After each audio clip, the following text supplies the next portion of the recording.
Hello, you lovely people. Hi, everybody. How You're you fine. doing? I shall slide over towards you. Just got to watch out for little paws. Yeah. There we go. How you all keeping? I hope you're all good. I hope you've all had a fantastic Easter. Although we got obviously Bank Holiday Monday, Easter Monday tomorrow. So for those of you that have got a day off tomorrow, hey, Yeah. bonus 4-day week this week. Lovely. Right, I shall say later. We got hello, Grand Fog, Owen, Janet Outdoors, Elusive, Island Jason. Anyone else? That's it. Silver. Right. Well, whilst Kaz is doing that, shall I prepare ciders? Which cider would you like Andy. tonight, Kaz? I think I'll have the raspberry lemonade, please. So Caroline tonight is joining me in a cider. She's Hi, having Max. a Lily's raspberry and lemonade cider. Nice and cold, been in the fridge. Would you like me to pour it for you? Or you? No, I can do it. Yeah, there you go. There you go. Little advert. Lily's raspberry lemonade cider. Mickey is on the Lily's mango. Because I do like that. It tastes a little bit like a sort of. Oh, thank you, Elusive. Toffee apple type thing. He gave us a shout out on his video. It's coming out tomorrow. Thank you very much, Elusive. Much appreciated. Oh, so. Can you squeeze a bottle? You can squeeze a bottle. If you squeeze it hard enough, I'm going to whack mine in there quick. Well, again, happy Easter to everybody. Ignore the Magnus glass. Bright blessings be upon you all. May you have all had a fantastic Easter and have a fantastic week coming up. Oh, I like that. Oh, that is tasty. Oh. So, Mickey's on tenterhooks tonight, isn't he? Yes. Oh, yeah. I don't know if you can remember back a while ago. 3 to go. He's got 3 subscribers to go, and he's hit his 2,000 mark. Woohoo! The last week it has gone up from 197. Yeah, so I must say thank you for all the support. Iconically. For all those guys out there that have subbed, have liked, have left a comment, left a message, even just a thumbs up. Thank you so much. It really, really helps. Some days when you're doing this sort of thing, it can feel like you're banging your head against the wall with YouTube. You can sometimes put days into making a video. You put it up and it gets hundred views, and you're like, really? And yet another day you can put a short up just telling everybody to have a nice day, and it skyrockets. You can't odds it. It's just one of those things. And I think anybody that makes YouTube videos will know exactly what I'm on about, because sometimes you really work hard thinking this is going to be the one, and it goes like that. Hi, Ray. Hi, Roman Ray. How you doing? Chronically, how you doing? Hope you're good. Yeah, nearly at 2,000. Yes. So, yeah, where are we? He wanted to come up, but he didn't want to be. There, he's like this thing, Mister. Oi, Moody. He's been a bit of a grumble today. Yeah. He yesterday. I went out again. Yeah. Yesterday he was out over at the granddaughter's, charging around with the pug. Yeah. Oh, you're not that bored. I think he burnt off too much energy, and it's left him today a little bit grumpy. So we will let him do whatever he wishes. Little so-and-so. Start the show. Got to make him a mascot. Hi, Bill. Hang him from the rear view mirror in the car. Yeah. I can make one mitten out of him. Yeah, we're all good. We're just saying, Bill, that we've got 3 subscribers to go, and he's hit his 2 million mark. 2,000. 2,000. 2 million. I wouldn't know what to do. Anyhow, getting back to normality. So, less about me and more about you guys and what's happening in the world. Right, first things first, we instigated something new on the channel this week, and you're going to see it in descriptions and things like that. Basically, excuse me, a bit dinner stuck between the tooth. One of the things I've got to look at doing is making the channel a bit more self-supporting. Things are changing in my life a little bit for me. So it means I've got to be a little bit more careful and a little bit more critical of what and how I spend. So rather than sit there and do what some other channels have done and sort of go cup in hand, because I don't like to do that. What I have done for those that would like to support me, we have set up a buy me a coffee. There is no price range on it. It's whatever. And if 50p if you wanted to. if you wanted to buy me a coffee, you can do. And that's all that's set up for, is again just to try and sticks a little bit in the coffers of the channel. As you can imagine, just on the electricity alone, bear in mind this computer is running 2 or 3 days, 8 hours a day, researching, editing, and so on. Plus it does tend to eat into life just a little bit, doesn't it? We were lucky with the ration pack the other week, but most ration pack now, you talk about 40, 50 quid. Yeah, so it's... thank you, Lucy. And that's not saying you have to. So again, as I'm always pointing out to people, if you support the channel, brilliant. If things are strapped, otherwise that's not a problem. Not a problem. If you can't afford to, don't. Owen, how are you now after your little holy moly? His adventure. Yes. His journey beneath to the other nether realms, caused by his dog. Do you hear that? Dog. So that's that out the way. That's my little bit out there out the way. But it's out there if anybody wants to use it. I'll always have a link on all my videos. Hi, Benny.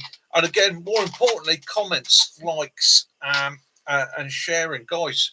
Please help us out. Please order any comment you make, any like you give, any of the channels on here, not just myself. Any of the smaller channels is a bonus. This pushes YouTube into actually saying, let's push their videos out more for people to see. It's the only thing that the algorithm actually recognizes is your interaction with us. So you can make the best video in the world, you can make the best thumbnails in the world, you can make it fantastic, interesting, all the rest of it. You can put millions of pounds into it, but if nobody's going, I like that, it won't go anywhere. So again, oh, you told her, did you?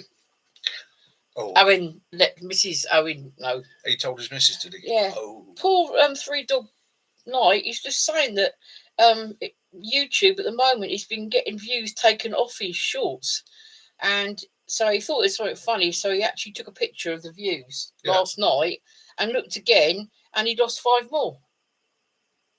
Get onto That's YouTube. something bizarre there. Get onto YouTube, ask them what the hell's going on. Because if you had a view, in my book, if you've had a view, you've had a view. Simple as that. Bill, when you click on the About Me, it's a list on there. It gives the email address, and it also says buy me a coffee. Yeah. You just click onto that, and then you can put whether. Yeah, even I managed to do it on my own with no assistance for Caroline. Well, Bill's saying he can't. He's been looking. He can't see where it is. You need to. Yeah. Oh, Bill, get hold of me. Yeah. Send us an email, Bill, and we'll try and run. That's not good, Bill, on all the shorts. Yeah, it's Oh, you naughty boy! Oh, you bad Benny. Thank you, Benny. Thank you very much. You didn't have to, but no. Thank you. I do appreciate it. Blimey. The idea was that it would make maybe a £5 a month. Oh, thank you, Owen. Owen's going to stick it on a link, but Jason was saying you can put it on your video description as well. Yeah, and the idea with anything like this, and again, I suggest all of you out there sign up to it. It doesn't cost anything. And unlike some of the others, they're pretty open and honest with buy me a coffee. They take 5%. Okay, that's 5 pence in the pound. Yeah, they take that percentage. They're open and honest with you. That's how they make their money, and the rest of it goes to you. It was quite, like I say, quite simple to get it set up on about the 15th or 10th for me, because I've got to admit, like Bill, I sit there and go, Don't ask me. I know. Yeah. But yeah, any tool that you can put in your toolbox, isn't it? Right. Oh, so Free Dog. Benny says that you might have to update your YouTube. Might have to. Yeah, might have to. So, right, there was something in the. I'm going to get this out of the way early because it's quite sad, and I wanted to get this out of the way because I was shocked at a couple of headlines earlier this week, whether you like the guy or not. Hi, John. And the headline was, Bear Grylls responsible for the death of a man with learning difficulties in Wales. Right? I'm not going to shout out which paper it was, but that was pretty much the headline. And I was like, what? And I looked into it, and it's all come about because of a coroner's report. Okay. So I'll say the guy's name because it is out there in the public world. And if any of his family are watching this, I hope I do the guy justice because this wasn't his fault. So Aaron Davis, who was 31 years old, he was a man with autism, but was an experienced outdoorsman. This guy liked to live outdoors, go wild camping, go hiking, go climbing, and actually led a fairly transient, as they like to put it, lifestyle. Was found naked 600 metres from his clothes in a field a couple of years back in 2023. Okay. His mum said that when she was spoken to by people, she said he had a love of Bear Grylls. He thought Bear Grylls was fantastic. Nothing there to say he was trying to copy, emulate Bear Grylls. This guy decided to live his life like that, was fairly skilled in it, fairly practiced. Hi, Teddy the Pug. Coroner's report was quite simple. It was between -10 and -15 degrees that morning when he went home or went off on his walk, and he was found, like I say, 4 days later. Okay, Benny. It was -10 to -15, and his clothes were found 600 metres from him. Now, for those of us that have worked in survival for many years, we understand what that means. That means that he was affected by something called paradoxal undressing. Okay. Final stages of hypothermia. Pretty much the second to last stage of hypothermia is something we call paradoxical undressing. It's where the body is shutting down and the brain's getting a confused message, which invariably tells you you're too warm, you're overheating, you're too hot, in which case you tend to take your clothes off. And I mean take all your clothes off. The final stage is you feel tired, comfortable, and want to go to sleep, and you go to sleep. Okay, it is actually known in the climbing world and a lot of explorers' worlds as the peaceful death because of that reason. Now, there was a toxicology report done, and according to the toxicology report, they did find some amphetamines in his bloodstream. Now, at the end of the day, my point is here: we lost a poor chap, somebody that loved being outdoors, and my heart goes out to his family and his friends. It really does. It's never good to lose somebody, but it's a misinformation, lesson, isn't it? If there's anything for us all to take from this, is 2 lessons. One, be aware of hypothermia and understand it, and know the early symptoms, because those first 2 symptoms are the ones that are going to save your life if you're on your own. Go beyond those, you're on a downward spiral. And it's not just because the amphetamines were in his body. This happens to everybody that gets hypothermia, that goes on to the later stages. You will feel warm and you will start stripping off. And 2, just remember this. Hi, Lefty. The media and love nothing more to than point the finger at somebody and blame somebody. Now, we all know I am not necessarily the greatest fan of Bear Grylls and what he does on TV. However, I do have a lot of respect for the bloke. He's an adventurer. He's climbed Everest. He's done a lot of clever things, and he's done a lot to promote people being outside. Okay, getting away from the TV series, he does work hard to encourage the scouts, work with the scouts and other movements. So he's a good guy. However, the media, as usual, will love pointing him, and they will point at us as well. Hi, Stealth.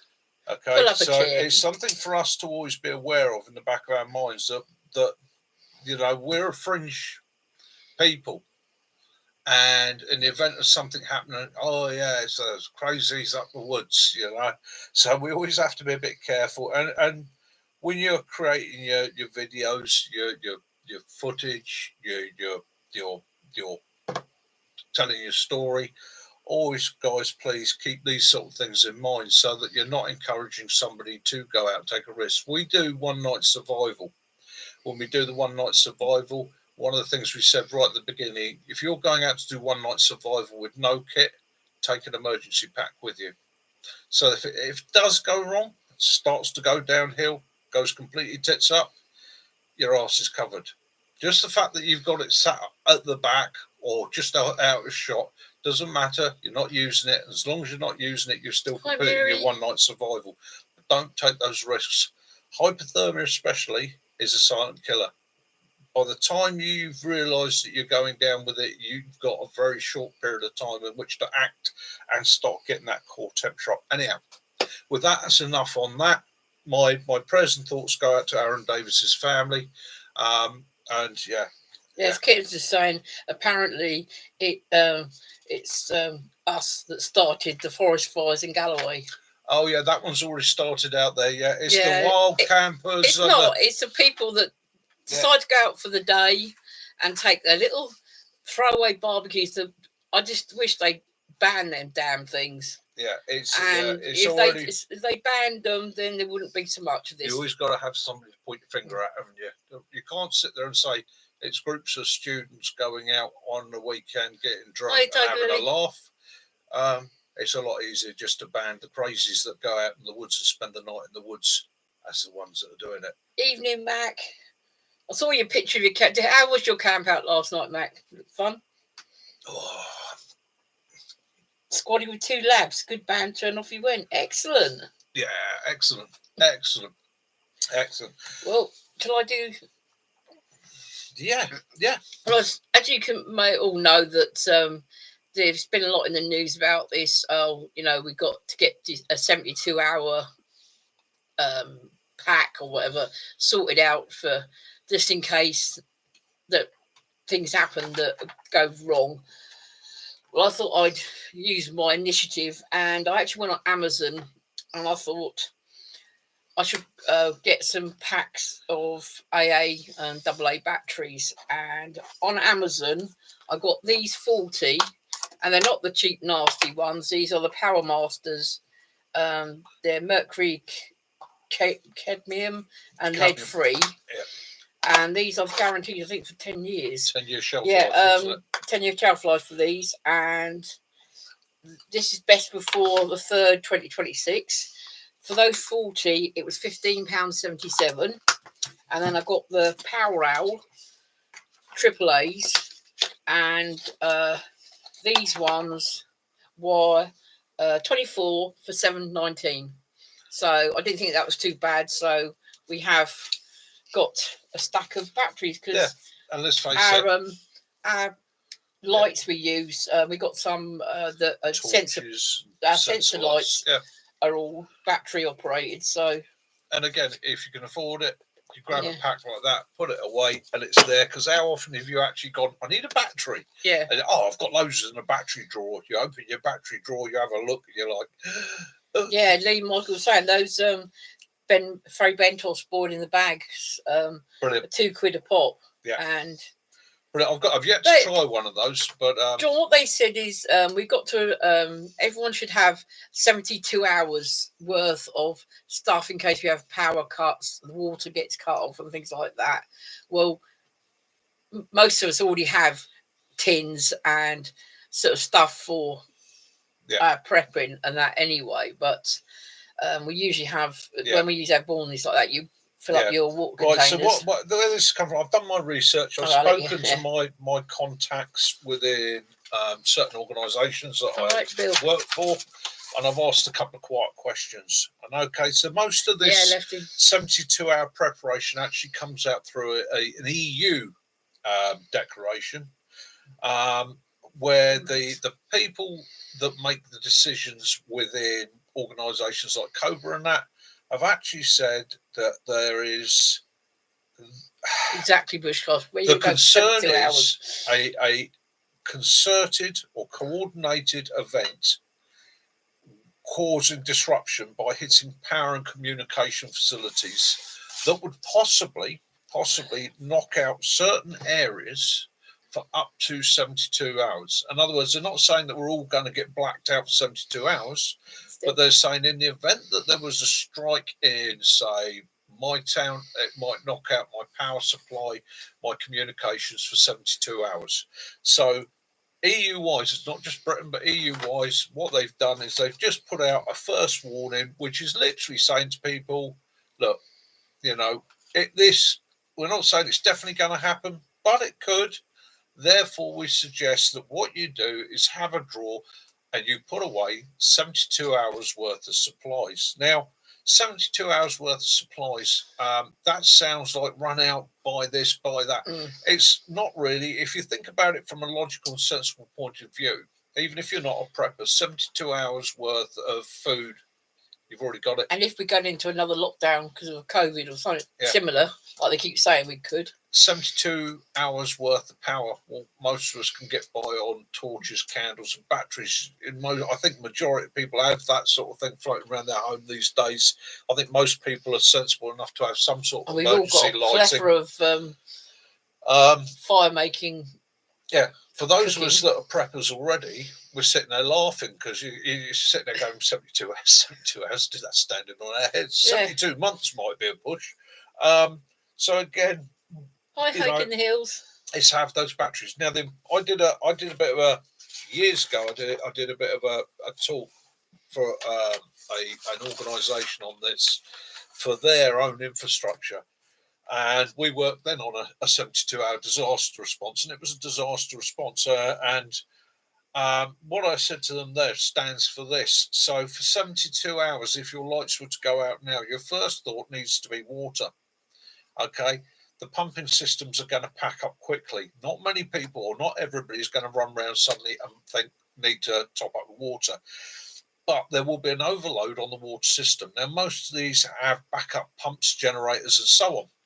However, if everybody is starting to hoard water, they're not going to last forever. So, fill the bath, fill the sink, fill bottles, fill anything you can with water whilst you can. You should, with any luck, have some Puritabs. If need be and you're concerned, Puritab that water straight away. Yeah? Cover it with something, be it cling film, whatever you can find. Stick it to one side. That is going to give you enough water to keep you going for as long as you need. If it goes for more than 72 hours, you're going to start boiling that water anyhow. Right? Power. Everybody these days, I see everybody walking around with power banks, recharge their phone and so on. Keep them topped up. Have 2 or 3. Keep them chopped up. If you can get a Jackery or one of the larger ones, we've got one here. Have it sat to one side as a backup. EcoFlow. There's all sorts of companies out there. Battery charger for your car. Oh yeah, battery charger, jump starter for your car. The jump starter pack for your car. You'll be surprised what that can do. Batteries. Always have batteries. Never look back on batteries. Candles is a fallback, but candles obviously be aware of fire risk. Water butt outside for flushing toilet. That's it. That's Water a good idea. For flushing toilets, brilliant. Meds is the next big one. Before we even get to food or anything like that, meds. What meds have you got? What meds do you require? How many days worth of meds do you have? If it went dark tomorrow, do you have enough of those essential meds to get you by? If you don't, speak to your chemist and your doctor. Yeah.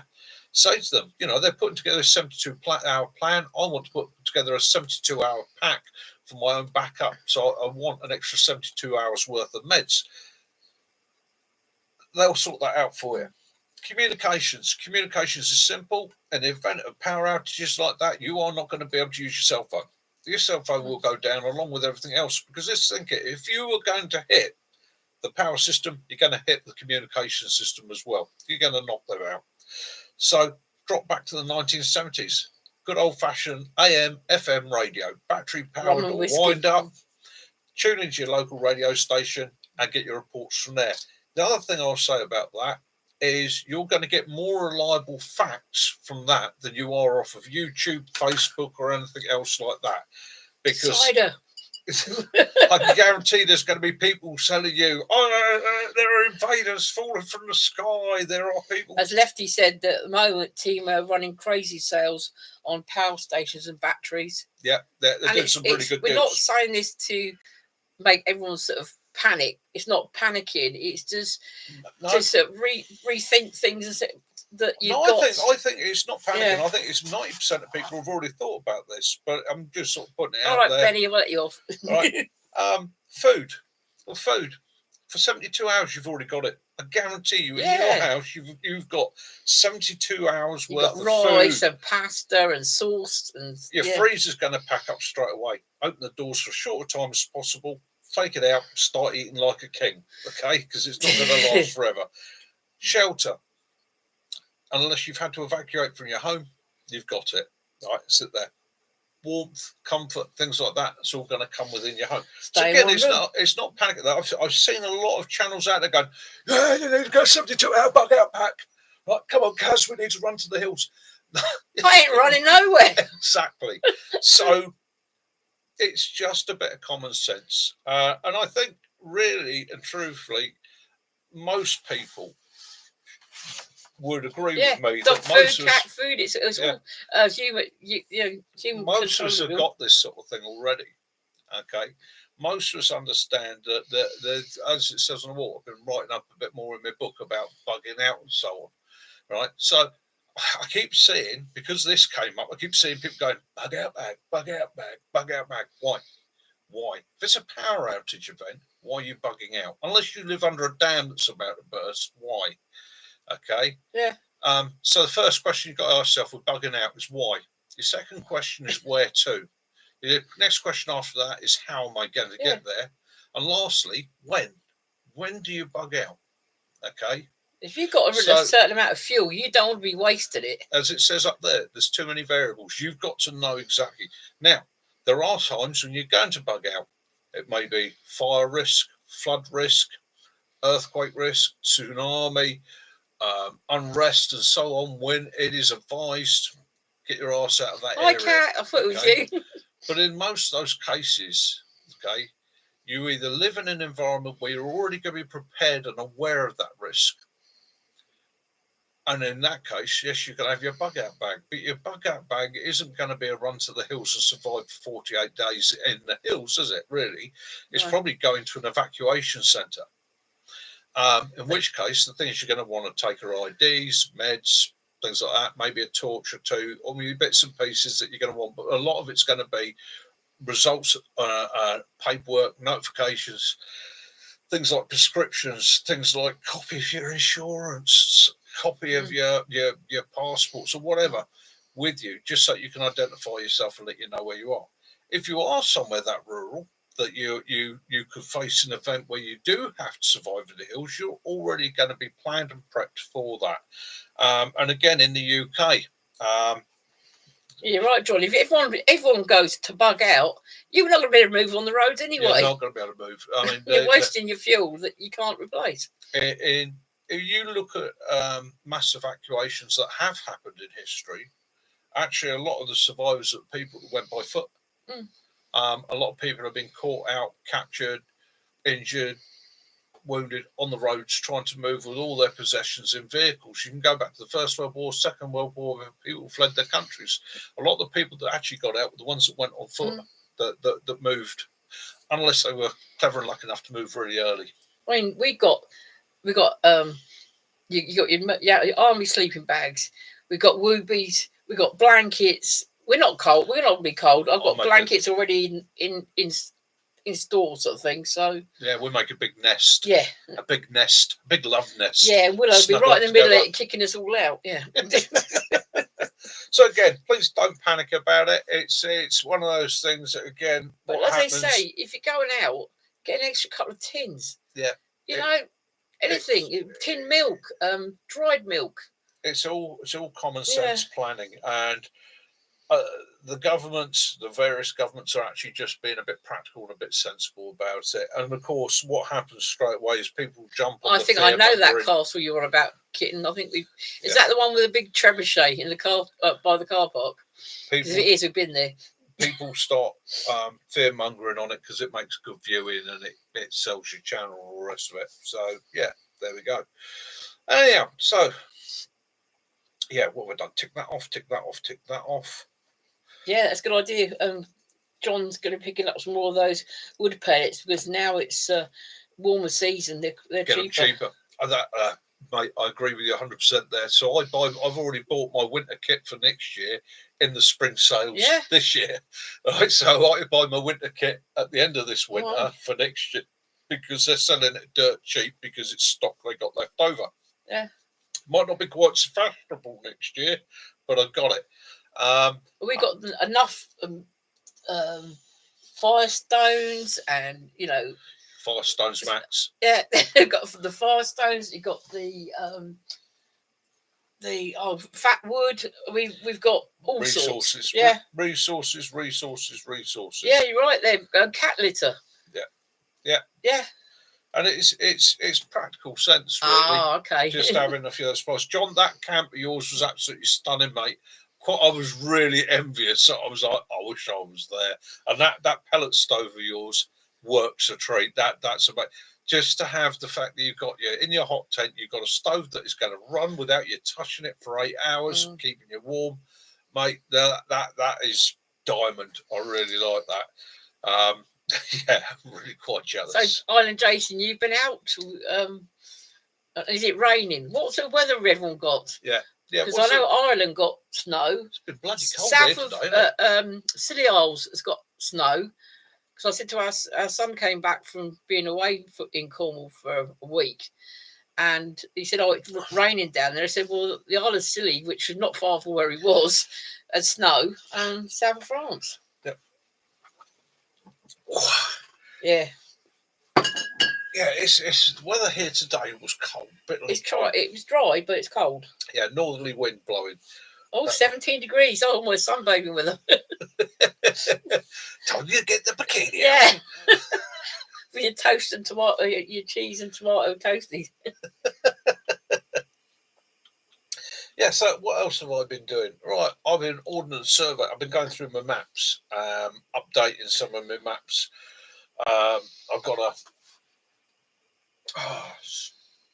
right, so... Because I had one of the ones was before they put the tunnel in at Hindhead, so... Yeah. I'm doing a Green Lane tour. I'm on a tour to help out later in the year. So I've been sitting there. You see the little red dots dotting off all the green lanes and byways that we use. I don't need to put any notes or orders on them because I know bet you could, John. Pretty much which ones they are, but it just reminds me. But again, with your mappage, I've got maps of where I live. I've got maps of the places that I go to and I like to explore. But one of the things you've got to do on a regular basis, for me, about over 5 years, isn't it? Yeah. Is replace my maps, update them, look at the new information. And what is fascinating is actually sitting two of these maps side by side and seeing what's changed. It's quite weird. It's almost like going up 1,000 feet as a bird looking down. Sitting for months on and here. comparing the two. Yeah. Another thing with your maps, don't go to Ordnance Survey because they want between $12.99 and $16.99 a map. If you go onto Amazon, that was £8. It's brand spanking new, free delivery. It was £8. Yeah, up to date. So again, have a shop around and get your maps. And again, even though you know your area like the back of your hand, I guarantee you, if you can get an Ordnance Survey map of your area and you start exploring it, you're suddenly going to be going, I never knew that was there. Never knew that was there. Never knew that was there. It's always well worth doing. And I love maps. Maps don't just give you... Yeah, we've got plenty of salt, haven't we? And bleach. It's a good idea, yeah. Wherever you are, they give you history. You can look at a map and see the history of your area. Yeah, it's just good fun. Good fun. More information. And they're pretty. Lots of little colours on them and pictures. Yeah. I can read Hi, Dog Dad. How you doing, mate? How's it going? Good to see you. Yeah, so mappage, always. I mean, I like the Explorer maps myself. I had the conversation. The doors we used to go to, they've closed it. Yeah, the rescue guys or the 4x4 response guys that I work with, there's a lot of those guys will go off of electronic mappage on their phone and on iPads and things in their vehicles, which are brilliant. Don't get me wrong, they are fantastic, but I'm afraid I'm old school. Although I've got it on my phone, there's nothing like having one of those tucked in the back of my pack or in the vehicle for where I'm going. If nothing else, it can give me a bigger overlay picture of an area than I can see on my phone or on the iPad without zooming out. Yeah. So it makes it easier to work out fast routes, quick routes, direct routes, and so on. Plus, you be wearing Easter bonnets, Chris. Yeah, if it comes to it, you can draw on your maps. And being old school, I've always got a couple of pencils with me. Okay. So a couple of soft lead Yeah, 'cause the other pencils night we went out, didn't for we? marking, making notes, and then an eraser rubs them out. Simple as that. Or if you're really mad, fabble on your map, right? Get yourself some of the old chalk pens, and you can write on it with that. Yeah, Jason, I don't know if you heard these of tulip maps. They're when you go out, you say. I'll draw some up on the board if you want to explain it. We used to go around Green Laning, and what we used to do was we had a group of friends with us. So what we would do was we'd go out and make up this tulip map, and the tulip map would sort of say, it would explain to you, you have an arrow, and it will say the arrow would point off to your left. That means when you come up to the next junction that goes left, and obviously that's where you go left, and it gives you wavy lines. It means you're going over water, that sort of thing. And we used to go out and measure it and write down all the different, we're going left, right, which is crossroads and that. And then we produced the map. And then next time we went out and we did that byway, we gave everyone one of the maps so they could read the map instead of having a paper map.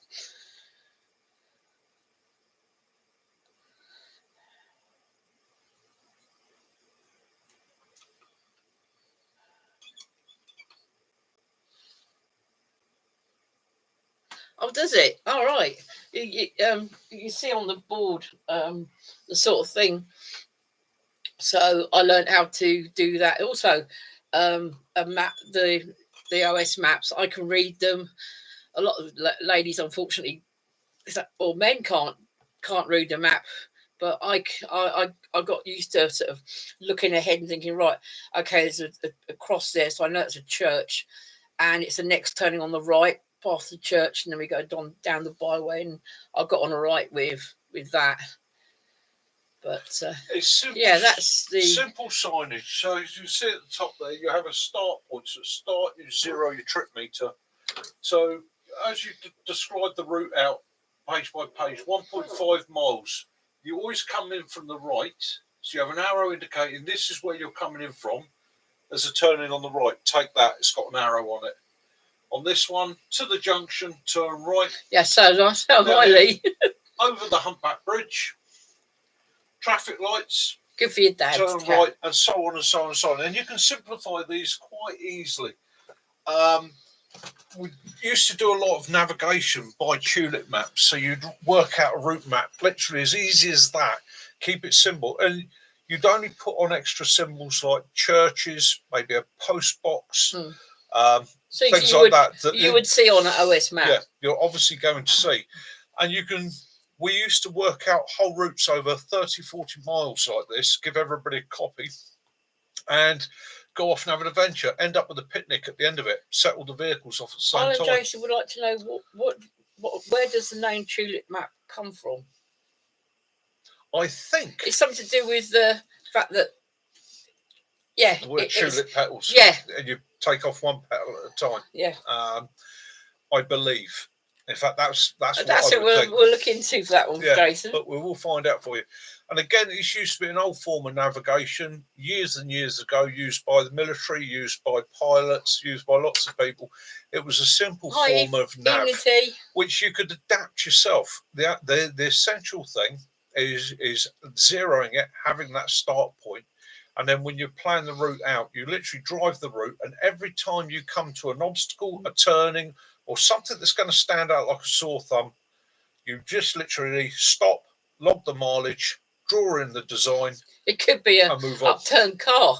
Could be an upturned car. You do come across that These sort of make thing. great fun and challenges for people. The only thing that you need to point out to people when they start it is your trip meter might not be to the meter exact, nor would theirs. So normally what I would do is every 10 miles, I find a point, so it would be a stop point, where they're all going to know stop there. It could be a lay-by, it could be a pub car park, and it's a re-zero point. So you actually write in the instruction there, re-zero trip, and they move on there. Yeah, so again, It's a bit of fun. But if you haven't got, if your sat nav stops working, or you've got no signal on your phone and that, Yeah. it's another thing. I used to keep them all. Used to have big folders so that if you want to do them again, I had these maps Especially already for done. things like green laning and that, it made it a lot easier to explain to people rather than give somebody a photocopy of a map and go that one there. It gave them the directions from green lane to green lane. That they spin the map round and you can also put on their warnings. So even if you're doing, it could be by foot, by vehicle, whatever. You've got a ford to cross. Nah, Bill. You can actually put the distance on there, and then write in, beware of depth, flow, whatever. Yeah. Watch out for Got debris. a ford. You can put all those warnings in there. So it's a lot more informative. Something you can dish out. Give it a go. Try it with your friends. Next time you're out for a walk. Right, take a notepad and pen with you. Okay, do a tune it map. Even if you're walking, you don't have the trip meter, but see what you can come up with there, because it is a simple form of navigation that can be shared and great fun. Great for doing Easter egg hunts with the little ones. Yeah, absolutely brilliant for that, isn't it? Yeah, it makes quite an adventure for them, and it gets them used to then reading navigation. Yeah, play with it. And we're glad you have you as a friend, Max. Yeah. Can't wait to meet you at the camp. But I was going to say, as we were saying early on this evening, he's only got 3 more subscribers to go to hit his 2,000 mark. So that'll be the 2,000 giveaway of the jacket. Woo! Right, a channel I come across this week, which was absolutely astounding, just to let you guys know. Wagon Witch Outdoors, great little channel, lovely lady. Yes, she went from 189, she's now at 6.3. Blimey, shot past me. Brilliant channel. Lady, actually, she lives in a converted shepherd's hut in the middle of nowhere, completely off grid. Has a genuine love of the environment. She's lived there 15 years with her little Jack Russell, and she's an artist. Yeah, well in touch with her environment. Absolutely beautiful video. Thoroughly enjoyed it. So Wagon Witch Outdoors. She's got a Etsy site, and she does painting and I believe other crafts and that. She makes she does whittling as well. Yeah, and get back to 2,000 subscribers. You know what, guys? You can be about built-in sat nav, Mac. This channel's not about me. It's not about me at all. This channel is about Wagon Witch. Wagon Witch Outdoors. Katrina. Yeah. And she is one of the path. Yeah. It's more about just sharing with you guys, other people, and inspiring. That's all I want to do. Inspire people to get outdoors, make their own videos, have fun, enjoy themselves. He was hoping that, when you first set the thing up, coming up for 2.5 years now, isn't it? Yeah. That if you've got 50 subscribers, you're going to be well chuffed. I remember saying, because I don't know what I'd do if I had 50 subscribers. Yeah, you get that quite a lot, Max. Not everyone likes something. They watch the video and they forget to click the like button. Yeah. And if someone has watched, or 130 people have watched the whole video, that's a good thing. Even if they've only watched, they've skipped a few bits, but 130 views, 130 views. Yeah, 130 views is good. You gotta remember. Max says, "Have you got anything exciting coming up?" Have I got anything exciting coming up? Well, I'm working on a video at the moment. It's actually proving a little bit hard to do because my mindset. I think you mean about the camp. Our camp. I got that, which we'll talk about in a minute, and we got the camp. The camp is the next exciting thing that's coming up. I'm trying not to think about it too much because I get all excited. But there is,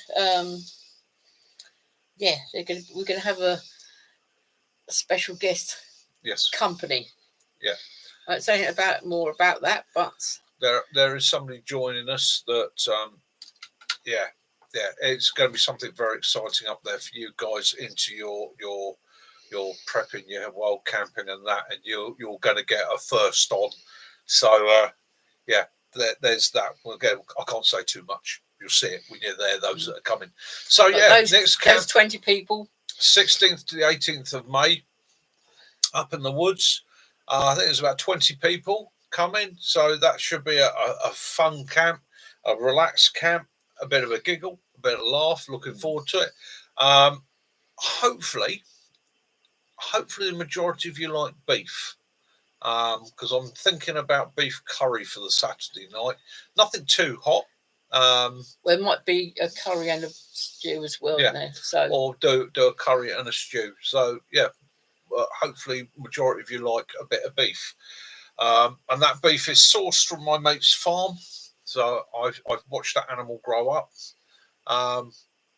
It's a bit of Dexter, absolutely gorgeous bit of meat. Yeah, lovely. Yeah. As I say, there's on the Saturday night, you don't have to worry about bringing food for the Saturday night, because we've actually got we're supplying some of the food, but there's also the guest is supplying.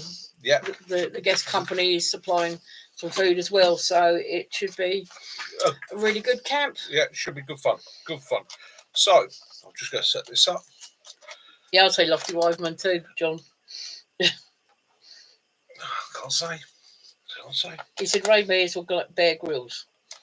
So John said Lofty Wiseman. Yeah, Lofty Wiseman. Yeah.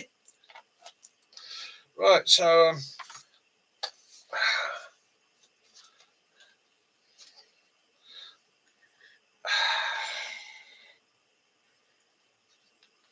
yeah.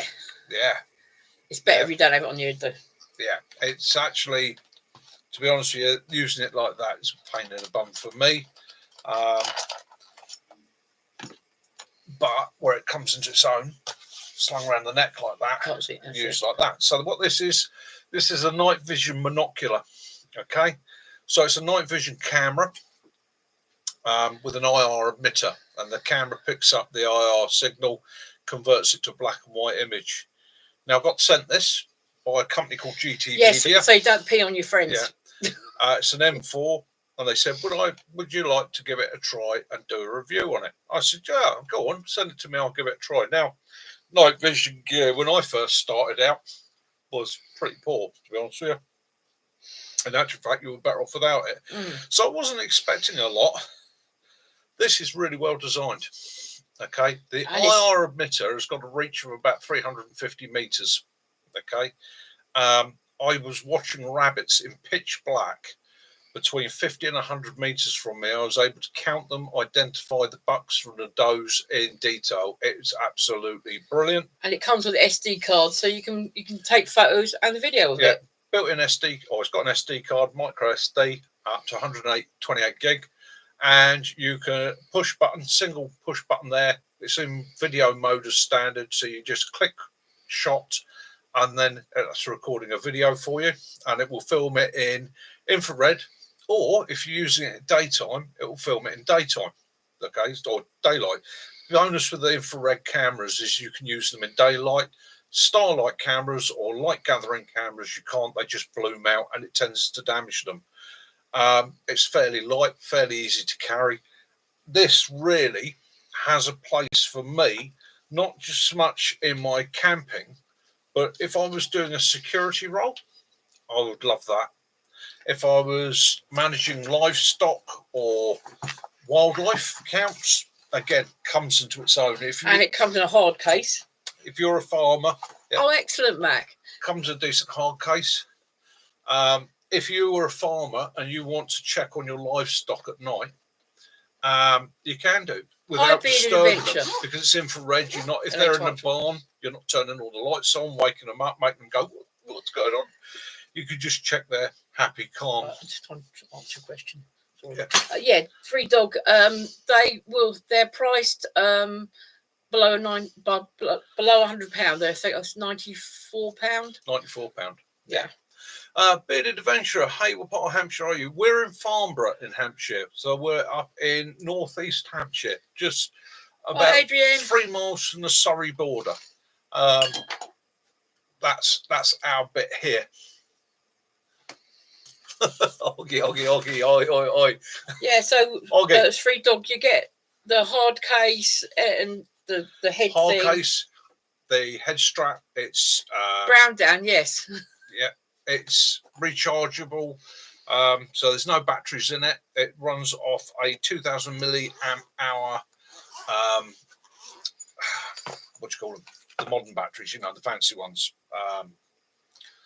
Lithium, lithium battery. I know. The other nice thing about it is it does have. Of course, 3 Dog. It has a tripod mount on underneath here, so you could sit that on a tripod quite easily. It has a zoom function. Okay, so it goes from leads ×4 to infinity in daylight, and so far for me, ×4 really is all I'm using at night. It's got variable IR settings as well, and the beauty of it is, like I say, all the control buttons are on top. And the focus wheel, because obviously you've got a variable magnification in it, the focus wheel sits here. So it's under my finger. So when I'm up here, zooming in and altering the focus is simple. I'm not having to take things down, look for them and that. Well, Harkin Hills, what he's be doing a video on that this week, and that will have the link to that one. Yeah, right. So the company that sent it to me has asked me to do a video. Tonight, I'm giving you a little bit of a show and tell beforehand, a little bit of a heads up, which I didn't agree to do with them. They wanted to see a video before I put anything up. So this is just a little bit of a in-house, hey guys, it's not a bad bit of kit. Bearded Adventure would like to know, do you know Brown Down? I know Brown Down very well. Very, very, very well. Brown Down Camp, yeah, I know Brown Down. T says, behind the ear eyepieces, are you looking at a big bright screen? Yes, you are. That is its only downside, is as with any IR camera, and that's what it is. It's an IR camera, so you're looking at a screen in there. The lens pieces are multi-adjustable. So if you've got wonky eyes like me, you can set it up to match your eyes. But yes, when you take it down, your night vision is going to be hammered. So if you were using that to go out, look around, I would have a red torch with me just for the first 10 minutes after using that. But again, if you're a security operative, if you're a farmer, if you're a gamekeeper, or you're somebody that needs to keep an eye on their land at night, rather than sitting there going, what the hell's that out there? Are they all right? How are the sheep? Right. Quick scan from the side of the road. Bill says that his respirator bag came the other day. He's loving it. He's got a new bottle molly for it. Brilliant. The bag's full already. That's a trouble. It's so easy to do that. It's the trouble. They are comfortable in it. I know I picked up 2 last year, one for Mac, one for me, and we were both enamoured with it. It's a great bag for taking out on small walks and hikes. Hello, Brother Tom. John asked for me to say hello to Brother Tom. You've made it to the social. Bearded Adventure, that would be lovely. Unfortunately, the 17th and 18th of May is the camp. We've got the 3-day camp then, but that would have been nice. We're running one the same time as you are then. So maybe we could sort out another one. Maybe we could sort out another one. So, Brother Tom, all right, mate. Hope you're doing well. Yeah. There you go. In my best English, or geezer. So Mac had his with him last night, admin bag on the hammock. Excellent. They are so good, those respirator bags. They're multi-use, aren't they? Yeah. Thermal drones. Yeah, thermal drones are brilliant. Now, this camera isn't thermal. It's purely IR. Yes, definitely. Thermal imaging is fantastic. It's the next scale up.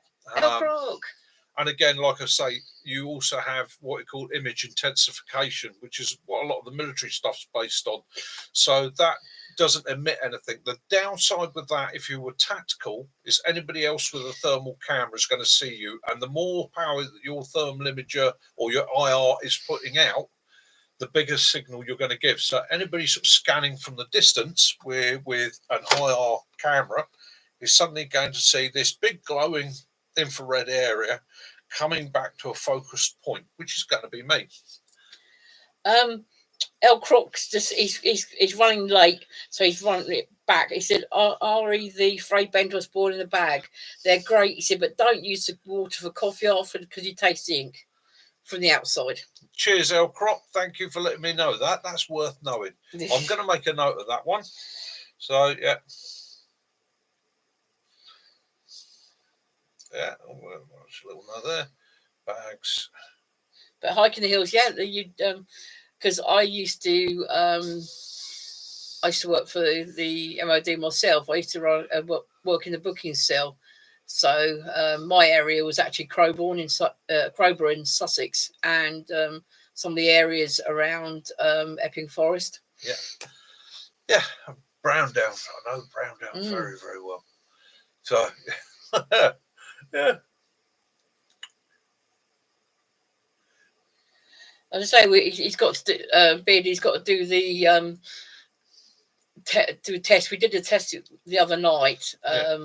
As I said, I was sitting in the car. It was just pitch black. All I could see was like stars and the odd plane. And he's going, "Oh, there's rabbits over there." Yeah, it's come a long way. It's come a long way. And I'll be honest with you, it's not a binocular. It's a monocular, as most of these things are. They're often advertised as binocular. They're not. Most of the IR systems these days are a camera. It is, you're looking through a camera, which the bonus is you can then record video on it. So yeah, if you're checking something and you want to make sure it's okay, or you're spotting deer, wildlife, things like that, brilliant. Badgers, if you're doing a badger watch, it's a great way of being able to record exactly what you're seeing. I'm looking forward to setting up a hide and just seeing what comes along in the evening. As I said to him, that would be handy in the camp night, because if you're traipsing around in the night with on your trail duty, you don't want to be digging up next to someone's tent or their hammock, leaving a surprise for the morning. Yeah, so those of you at the camp, I'm going to be swinging in my hammock, keeping an eye on you all, see who gets lost in the woods, which we had. Actually, not at one of my camps, but an event that was held up there about 2 years ago. I was doing fire watch duty for the guys. So basically, we had customers in that were stopping for the night, and they had a big session. They had a big session. Their boss brought in pretty much a bar for them and said, "Help yourselves." And so at 2 o'clock in the morning, me and my mate were sitting there chuckling because we're watching extremely inebriated people bimbling around the woods in the dark, wandering into trees and so forth, going, "I've seen a blue tent, have you?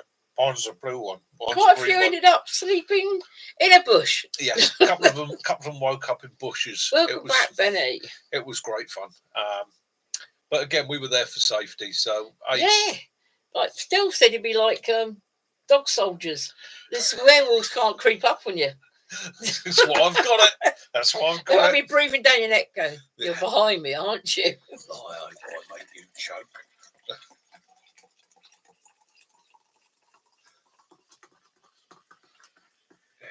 Dog Soldiers, brilliant film. One of my favourites. Yeah, see, that's your hobby. So if you'd called him and you had been down your hole longer than you had, he could have come and found you with your night vision. I could have come in like some sort of rescue ranger. There with my night vision on. Ooh. Now again, with the night vision, although it's got a head set up, that's got a ×4 magnification. So don't drop it and think you're going to walk around the woods necessarily with it. You're going to have to zoom it right in. But again, with all these sort of things, you lose your depth perception. That goes a little bit. Well, Benny's got a new top to review tomorrow.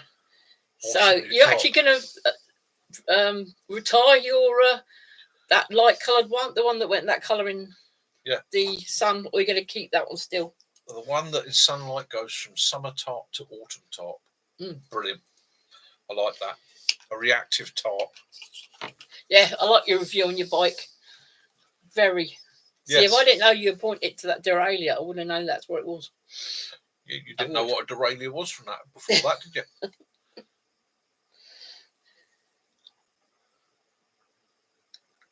Watchful last night, you terrified. What was your initial thought of the US Bivvy and Wooby? Did you use a casualty blanket with it? Brilliant bit kit. Brilliant bit kit. I couldn't not say that the Wooby does end up on the bed quite a lot. Right, the US Bivvy is better than the British issue bivvy. It is slightly thicker, slightly heavier. It's definitely more robust, and that side zip on it, absolutely brilliant.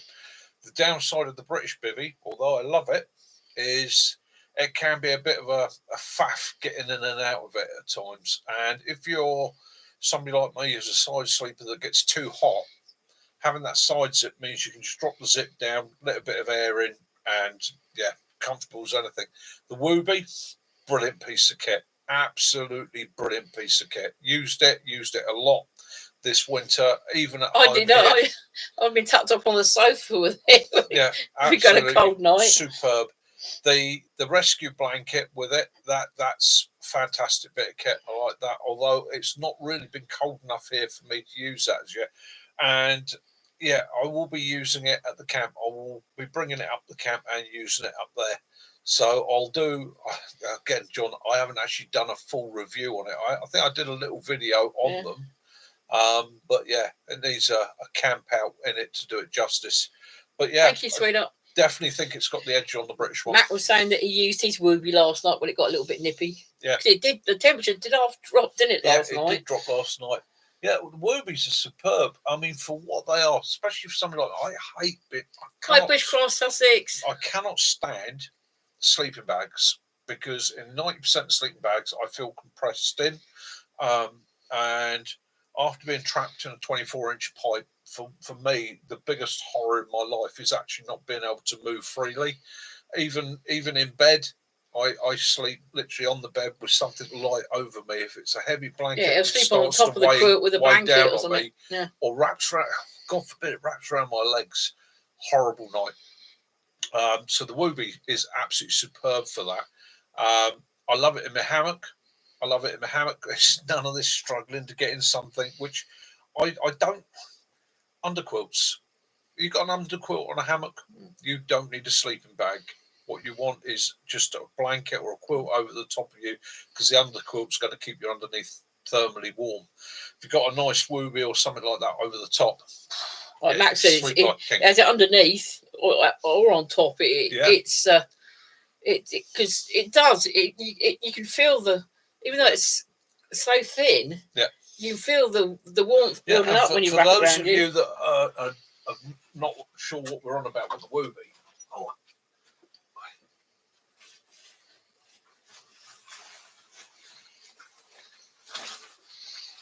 so that's the US bivvy bag, and in my US bivvy bag, you always keep the pair together. Prepared. So that is the Wooby. Okay. It is. You can see. It looks really thin and insubstantial, but in actual fact, not only is it thermally lined with a material that lofts, but it's got a reflective material on the outside, so it reflects your body heat in on you. Absolutely superb bit of kit. Many a night this winter, Kaz has been tucked up on the sofa like that, doing her best ET impression. With Willow, yeah. You get like, and again, packs away next to nothing. It will pack away nicely. Bottom of your pack, a lot smaller and lighter than a sleeping bag. And the US bivvy. Okay, so everybody's seen, or has probably seen a UK bivvy bag. Yep. Well, the US bivvy is a bit thicker. It's Gore-Tex. It is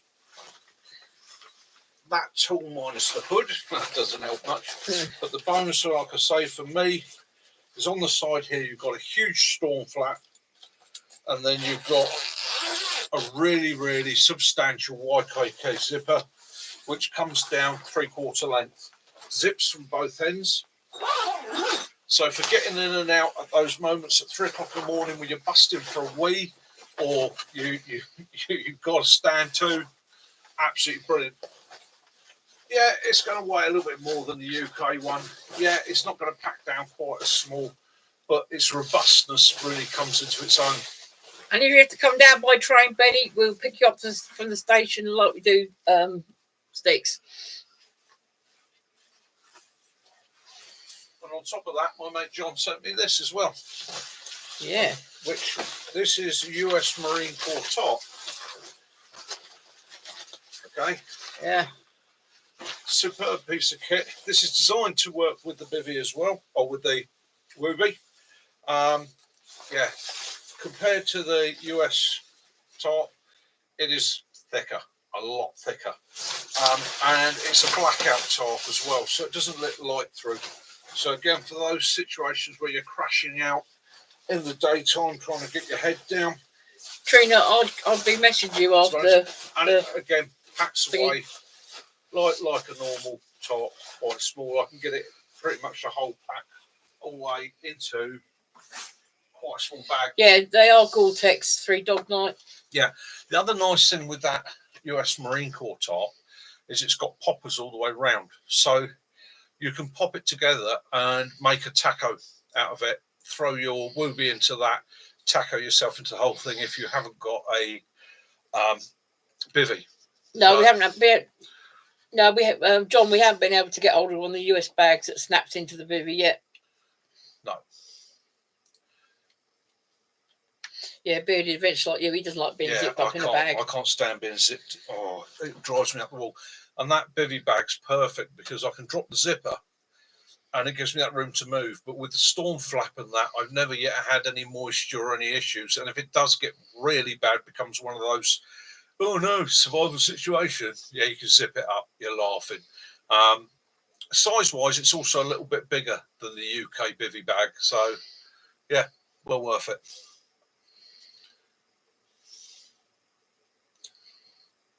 Oh dear.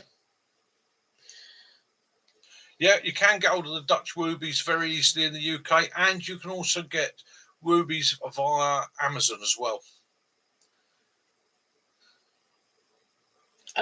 Sussex is saying he's got size 14 feet, so it's a nightmare getting into a sleeping bag. Oh, yeah, I bet it is. I bet it is.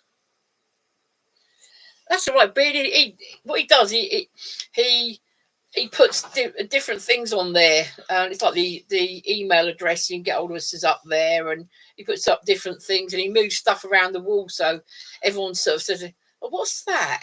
What's that new bit of kit here?" It's observation skills. They're trying to make that backdrop a bit more interesting for people. Going there first, yeah. You did that, and it'll do yeah, the old caterpillar race. We had to get maggot racing. That's it. Sorry. Yeah. I was that'd be brilliant. Maggot racing champion. If you email us, I usually get to the emails. Emails to us we can. We can connect and we'll have a chat. Yeah. We'll look at doing something. I have to get you up in the woods for a weekend. Come up and have a bit of a camp with us. Yeah. So T's tried his Olight Wooby for the past 2 nights. It worked well for insulation under him. His sleeping bag's on a raised cot. Excellent. Yeah, and that's the thing, isn't it? It's anybody can go out and rough it for a night, get cold, wet, and uncomfortable. The knack is to go out and enjoy it. That's why we all do it. Yes, we both watched that one, Lucifer, didn't we? When he was using the knife to chop the tree. Yeah. It's about getting out there, enjoying it, and having fun, and inspiring other people to do it as well. Because, again, like with all things in this world, at the moment we're a subset of people. As the amount of people I met, why would you do that? Why don't you just go to a campsite, put a tent up? You can't explain to them there's a different freedom in being in the woods and surrounded by nature. Sussex, can you see that? Centre. If not,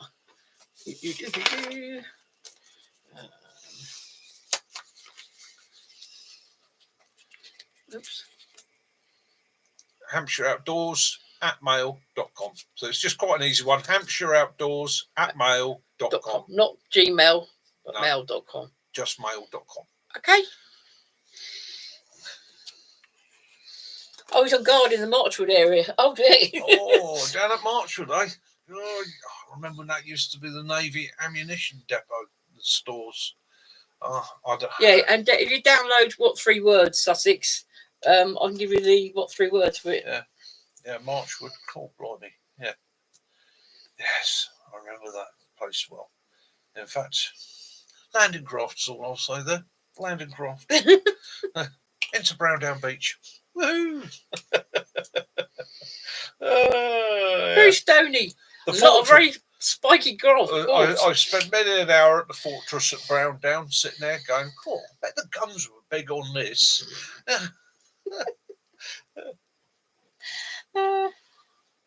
Got the world's most horrible Barrett range as well.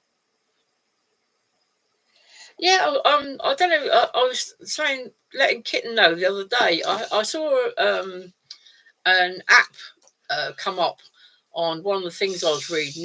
It's called Campy, spelled CAMPI.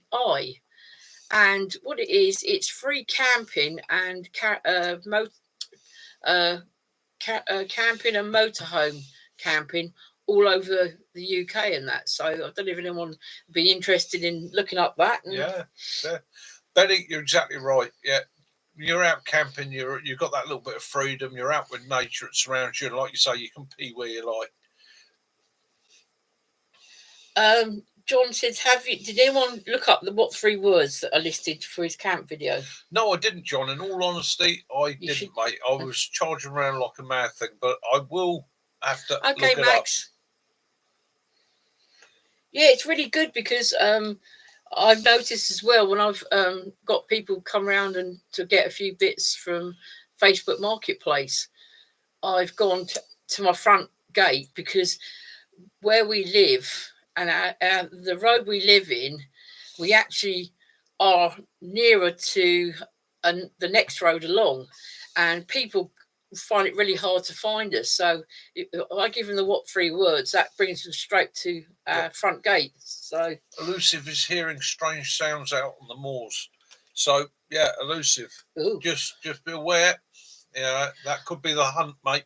I don't know if you saw that we were reading a thing about Dartmoor today, weren't we?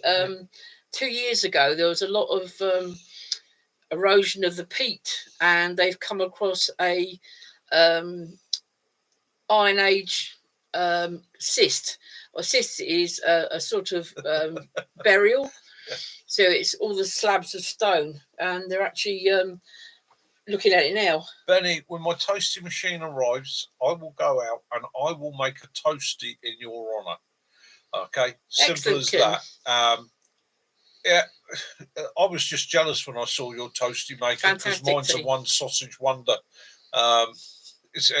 You'll be there all night doing a pack of 6 sausages with that thing. It might be Mac or you. Yeah, they've been known to go out on the moors. yeah. You got so in Dartmoor mythology, you've got the wild hunt. You've got Crockhern, the leader of the hunt.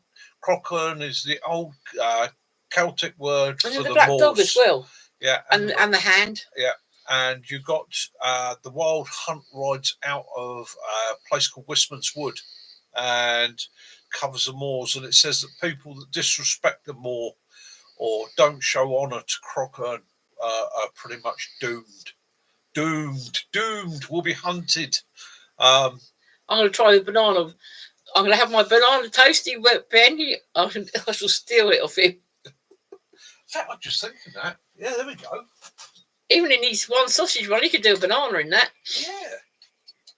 Yeah, you could do fruit in that. You could do a banana in that. If you took a pack of that ready rolled pastry, you could make a pie. Very small pie. Yeah, but it'd be deep filled. Yeah, would be. Yeah, so there's a learning curve for you when you're buying things online. If you're buying a sandwich toasty maker, yeah, right. Check the dimensions. He said that 3 Dog Night says that Elusive needs to be borrowing your bins to see what it is. It's probably one of the great busters that come down from Wiltshire. Yeah, so and it's stomping around. Again, testing the night vision gear. So my initial thought was need a large place, big open space to go test them on. And I was like, yeah, Salisbury Plain. And then I started to thought about it and thought, actually, wandering around Salisbury Plain, the biggest military training area in southern England, with a set of IR emitters, might not necessarily be a good move. Could possibly get me into trouble. So I am basically chatting to a farm friend of mine at the moment about going up to his farm and doing it out there. And this is another thing to think about. If you're using night vision gear, and it has got an IR emitter on it, you've got to be a bit practical about how and where you use it. Bear in mind that there is military equipment designed to pick up on these things. And the last thing you want is something's turret going, threat there, we'll lock onto that. So again, be a bit practical, a bit sensible, and a bit aware.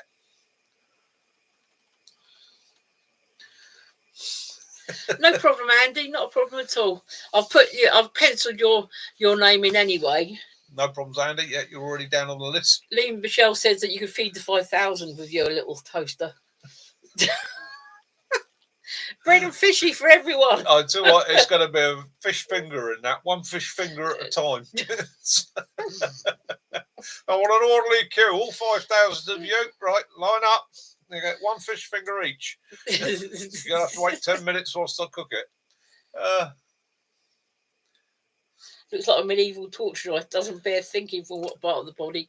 Yeah, I think it's a toe one, really. I thought it was a branding iron when I first saw it. It'd be snap, crackle, and pop.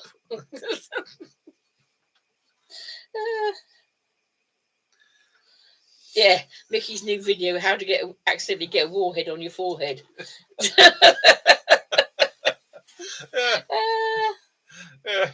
Yeah, he's 3 off, Benny. Yeah, he's 3 subscribers off his 2,000. Yeah, it won't be long now. No, it won't be long now. It's been 2 years getting there, isn't it? Yeah, 2 years. There have been times I've doubted it, and I felt that's true, Lucy. He said, he didn't want night vision because he might see things that he doesn't want to see. You might come across some couple, or oh, don't! I've had that.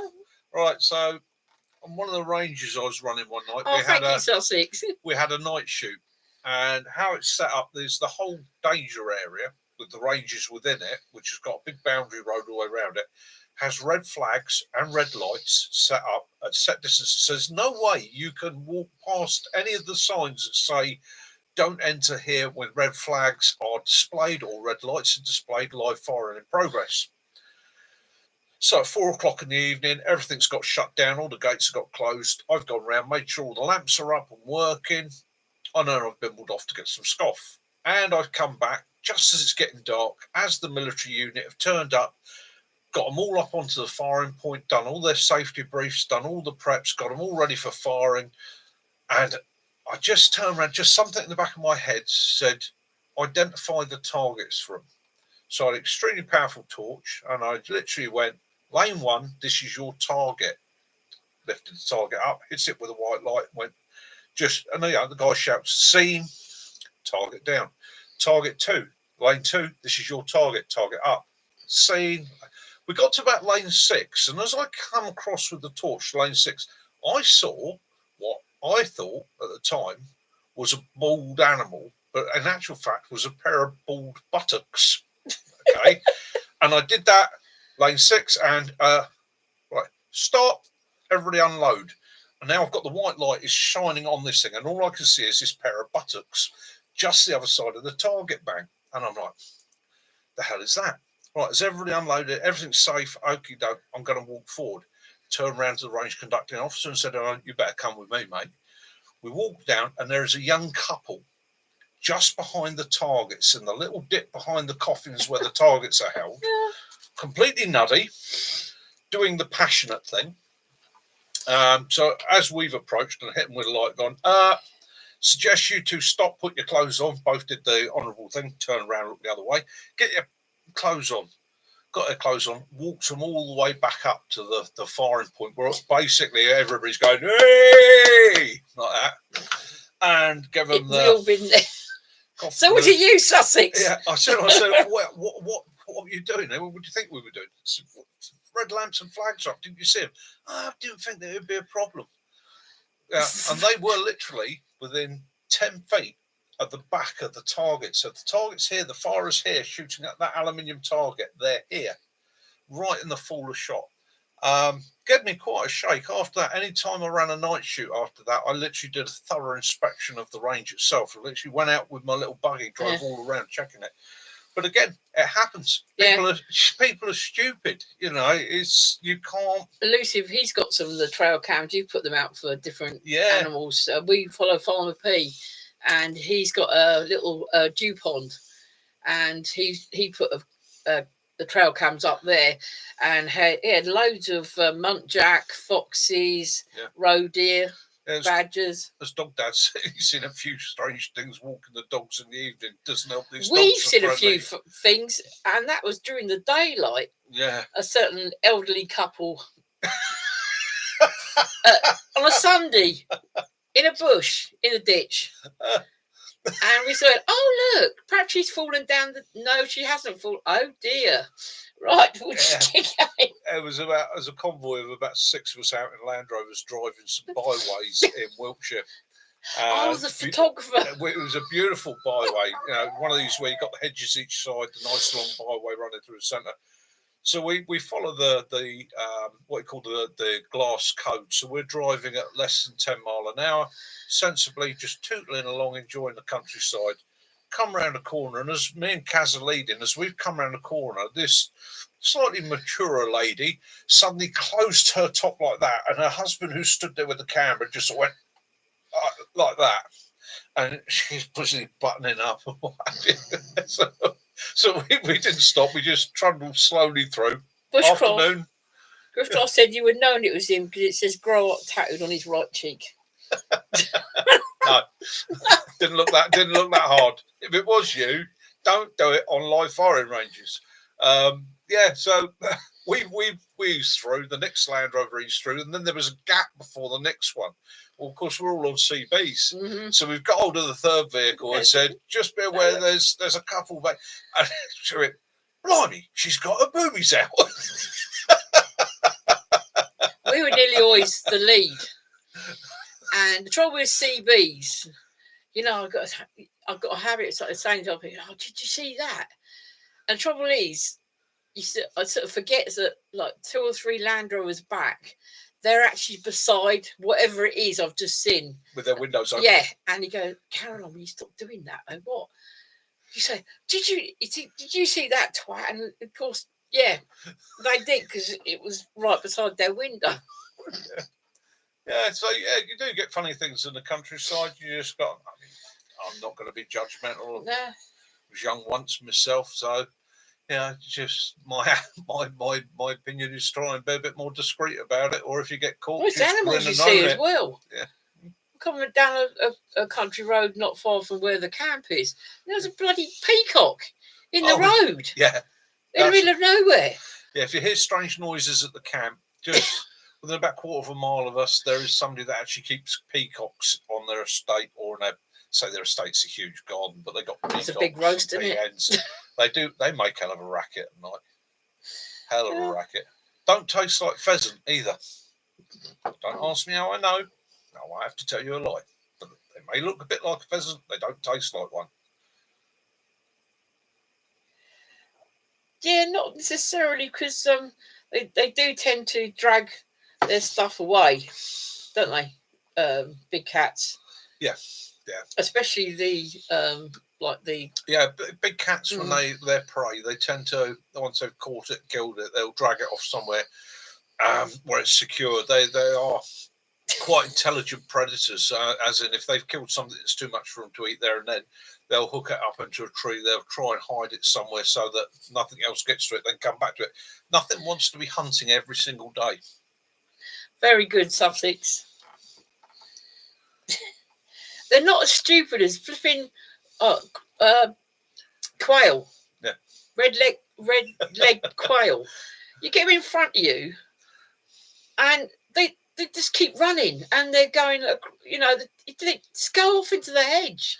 I used to work on an estate out near basic back end of Hampshire, Wiltshire borders, and we had a Polaris Ranger buggy, had no doors on it.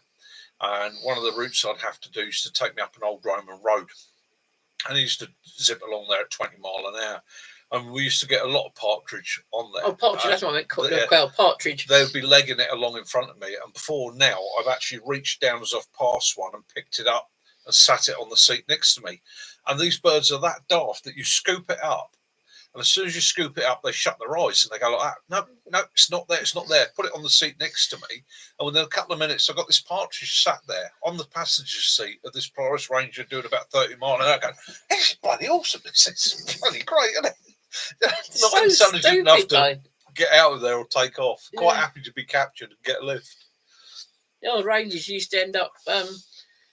He used to get raided by squirrels. Yeah. Because he used to feed the squirrels out on a feeding station on the birds, and they used to sometimes come through the window, Yeah. the open window, and quite often people would come in and said, "Rick, do you know you got a squirrel sitting on your sofa?" And it's like, yeah, or in the bin, In the bin. in the bin. I had a little flip-top bin in my office, That's little so cook station to one side. So Yeah. people used to come in, conducting officers and that, get their briefing, grab themselves a coffee, and always you say to them, if it gets stressful today, just come back over, help yourself to a coffee.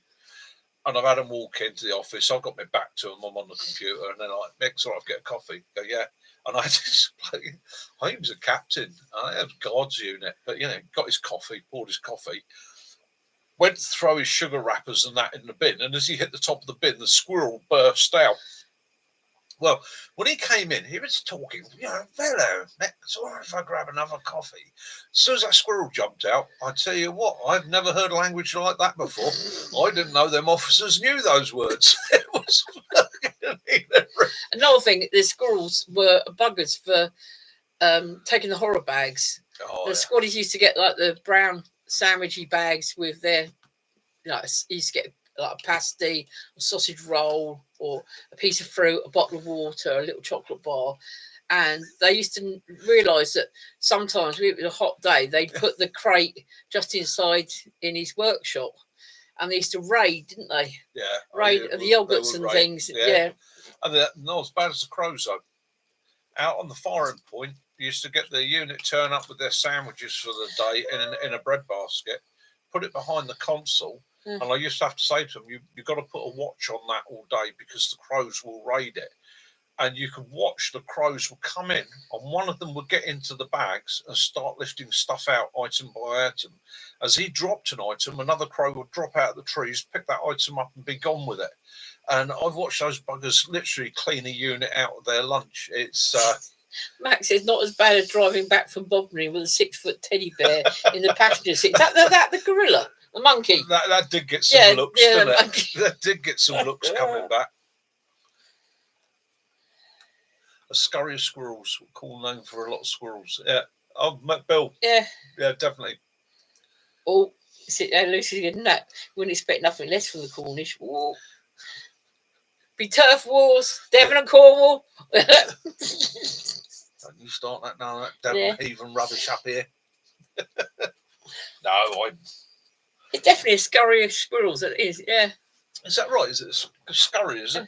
I don't know. That would make sense. Would make sense. Yeah. Yeah. I mean, before now, he's pushed a slice of bread into a mug Dog to Dad, stop the cheers for coming, mate. squirrel Much appreciated. getting it. Have a good one. Look forward to seeing you next video. Yeah, bye. Yeah, and what the squirrel did, he tried getting his paws in the mug, couldn't get the loaf out, the slice of bread out, so he just pushed it off the bird table, so it smashed to get the loaf of bread, They are thing of super bread out. intelligent. Absolutely super intelligent. I had a bird feeder Yeah, on it's true. It's a scaffold scurry. pole, which was about 8 foot tall. And the squirrels obviously used to raid it, and I got fed up with that. So I was like, well, what can I put on there to stop them climbing it? A business That of would stop them ferrets. going up this That's metal pole and getting to the feeder. But I don't want to harm them. I don't want to poison them or injure them. What can I do? And I got hold of I mentioned it to Cass, she goes, get a tub of margarine. Cheap got one. the cheapest margarine we could. Big old, tub of it. About And a I quid, wasn't it? smeared this pole with margarine. And it worked brilliantly. All right, I had a lot of very greasy looking squirrels for a week or two, but they used to come out, try going up it. They go up about a foot and then slide back down. Waterproofed them brilliantly. But it stopped the squirrels getting onto the feeder. And then one day I came into work, opened the window, looked out, and there's not an ounce of margarine on this pole. It's gone. Every drop of it. And I'm like, they're cleaning it off. And I was convinced the squirrels were getting out there and wiping it down, cleaning it off, because they're straight back raiding. I can't figure this out. So again, it's now turned into like every day smear the pole, put the food on there. Through the day, the birds can get the food. Come in the following morning, the pole's clean. Well, I got a night shoot. A nightmare of And paratroopers. I'd come in for this night shoot. And when I had night shoots, I used to leave that window open just really so I could see what the weather was doing and the conditions. But I'd sit in my office quietly like that. And because it's a night shoot, you'd have all white light out. There's not allowed to be any white light anywhere to affect people's night vision. So I'm sitting in the dark looking out the window. And all of a sudden, this roe deer came round the corner and it had a look left, right, walked George up to the Foreman's- pole, and it spent the next 20 minutes licking every piece of margarine off that pole. And that deer had been coming back every night and nicking the margarine. Little swine. The answer to squirrel is chili. No, the answer to squirrel is a George Foreman grill. Yes, yeah. They get in there perfectly, little Yeah, Yeah. George Foreman grill. Brilliant way of cooking your squirrels. like spatchcock them. Yeah, There, You've yeah. even got a little tail to hold them by to nibble the meat off when you're done. It's literally... It's a bit freaky when you leave the paws on there because the little paws stick out. Yeah, but they're crunchy. They're nice. A nightmare of paratroopers. I say so. A frenzy of paratroopers. Yeah. 2-2-LR and a barbecue. Yeah. Yeah. Well, we used to do a lot of that.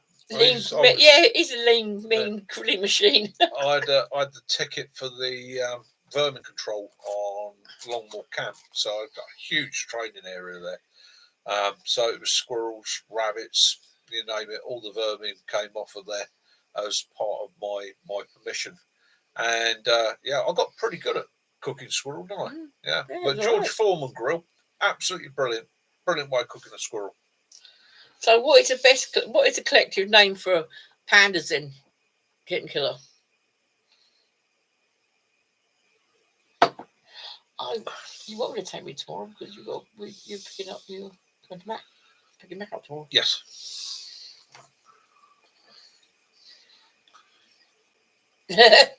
What a slinky toy to us. I like that. Oh, John, brilliant.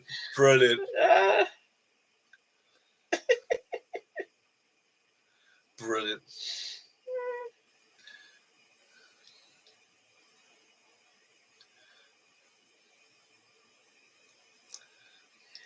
Oh, Benny. It's fine, Benny. He does the same. Benny. I've done the same thing myself. You get home sometimes, you've got so much admin to do. Oh. But the main thing is you're sorting the kit. That is the important thing. Is the kit's getting sorted. Right, so for anyone who's coming to the camp in May, those who've been before met Mac and his friend Rob. Rob's bringing down his Series 1 Land Rover to the camp. It is stunning. Absolutely beautiful. It is a really pretty example of a Series 1 Land Rover, and it is Yeah. original. There is, no modern updates on it. They've not stuck a V8 in it or anything like that. It's all original. It's beautiful, absolutely beautiful. For any of you that like your classic cars,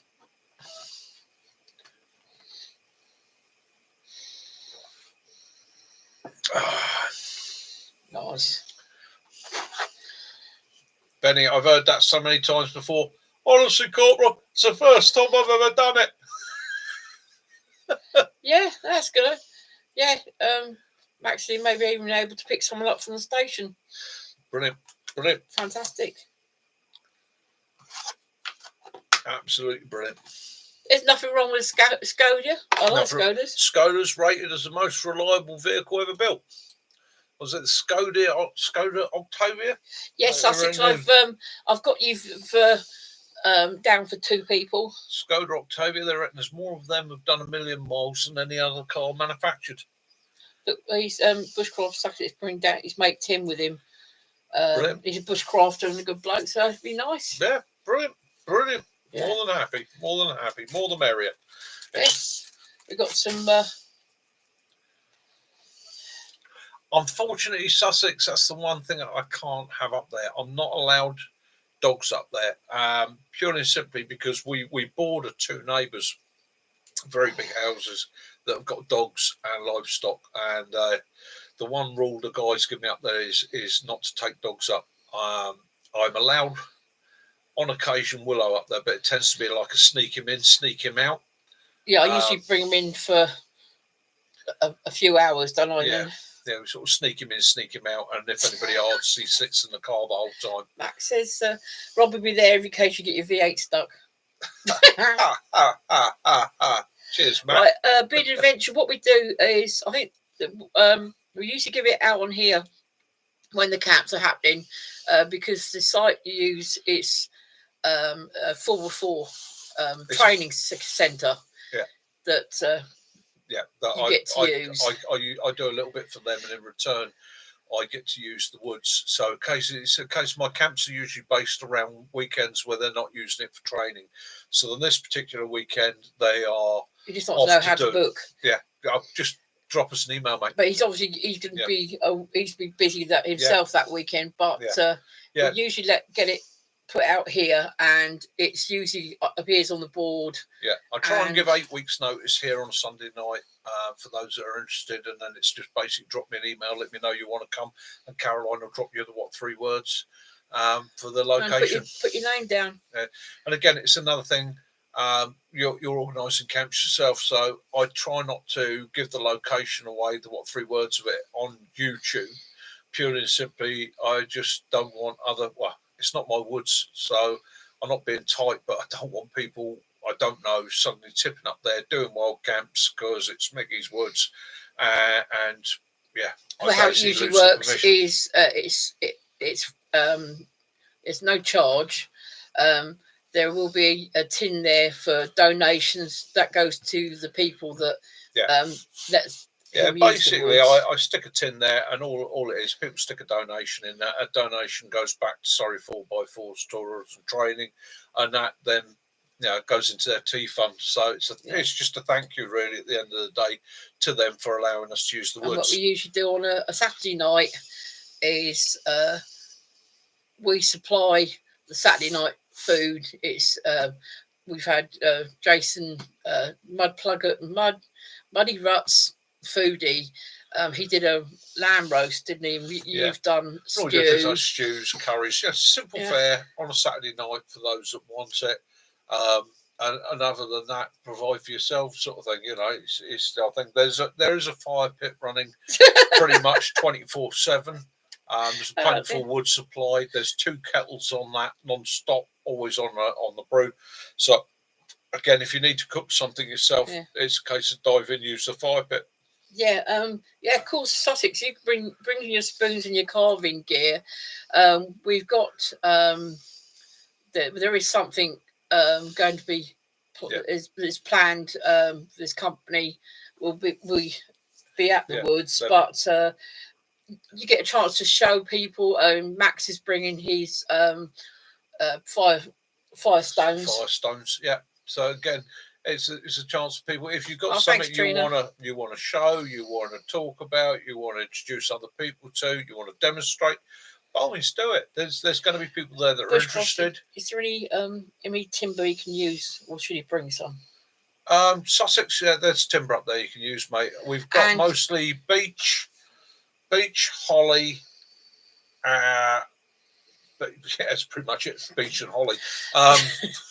Max said he's gonna come up with a game for Saturday night, naked hide and seek for you to wear your night vision glasses. No, don't, please don't.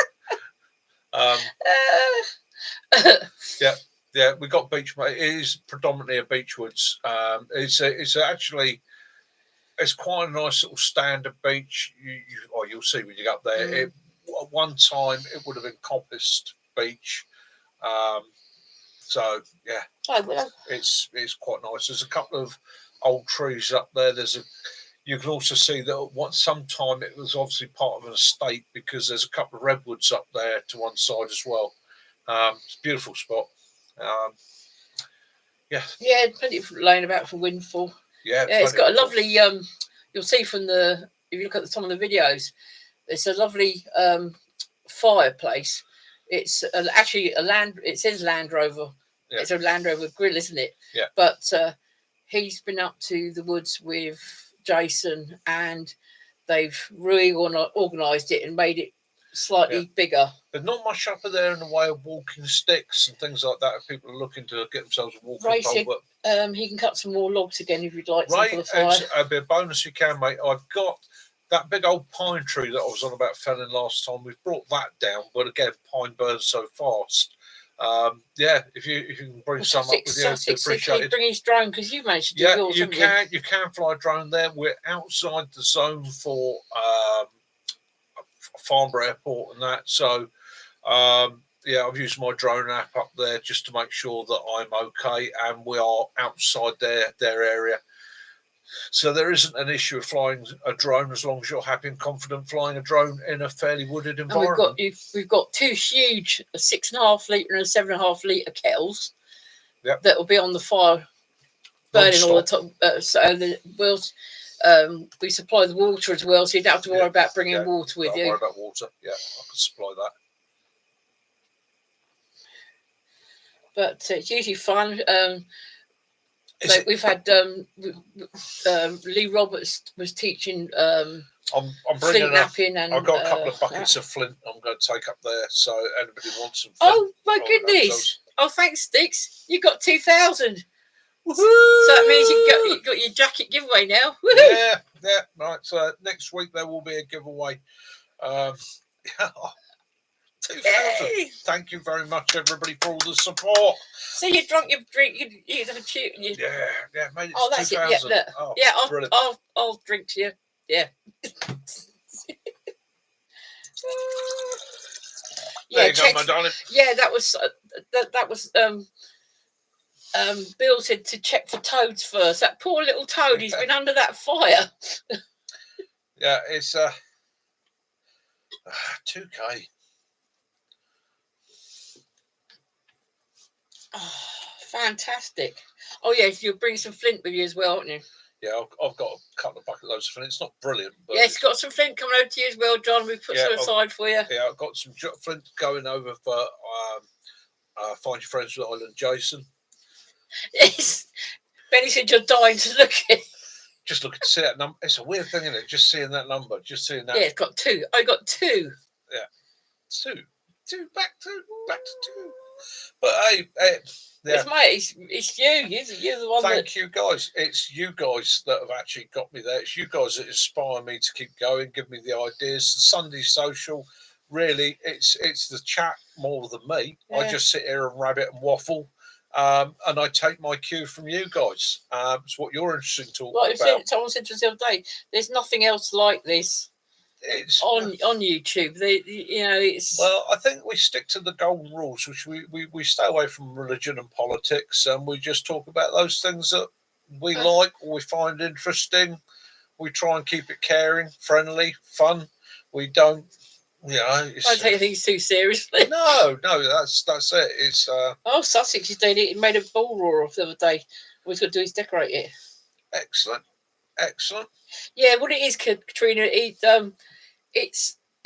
it'll come through on his that it's 2. Yeah, sometimes when I can look on two different points. Oh, you got 98 views. He goes, no, I've got 116. Yeah. Thank you, Dirty Faces. Dirty Faces. It's taken a while getting there. It's been a bit slow.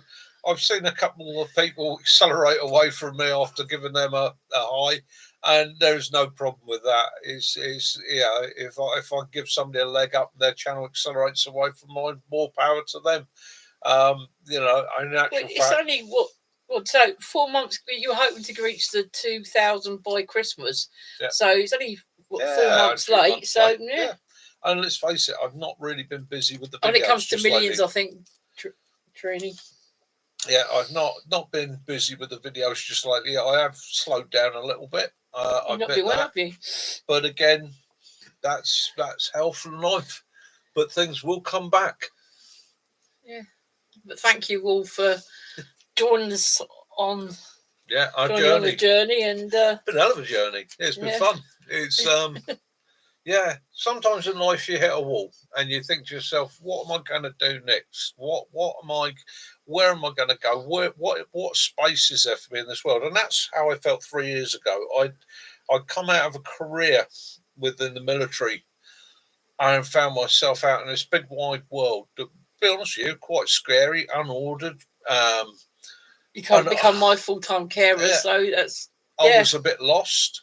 I was like, what the hell do I do now? I'd gone down the bike club scene, which I've always been around, but I got majorly involved with the bike clubs, and that did not turn out to be quite what I wanted or was expecting. And I started the channel purely and simply, really, just to give me something to do for an afternoon each week and leave a little something for my granddaughter. But it's grown into something more. Oh, you had to go there, Bill, didn't you? Thank you. It's grown into cheers, Bill. It's grown into something that is an important part of our life, especially the Sunday nights. My mum actually asked me this week. She said, "Could I go over for a week and a weekend?" And I said, "Yeah, I can come over, but I'm going to have to leave Sunday afternoon because I need to be back here for Sunday night for the live stream." Thank you, Jason. And she went, "Is that important to you?" And I went, "I'll be honest with you, Mum, it is. It is really important to me. I might not always put out a video. I might not always put out a short, but I will always be here for the Sunday night live stream." I think we've only missed one Sunday live. Yeah. Just one, that because we were away on holiday, wasn't it? I mean, that's the only time when I absolutely 100% can't avoid it. I even pulled myself for you guys out of my sick bed after my kidney was removed, pulled myself down the floor of the hallway, Alaska. Pulled myself into the chair just to do a live. But no, it means as much to me as it does to you guys. I love it. Alaska said it's hard to change your mindset when you've been doing things a certain way. It's a bit of a mind and body shock, isn't it? When you have to change the way you do things. Life becomes difficult, and also your attitudes, because I could get away with things in that world. In the world that I used to be in, wearing a T-shirt like that was just seen as good humour. I'm now in a world where people, Ian. I've actually had people walk up to me in the street and go, "That T-shirt's offensive."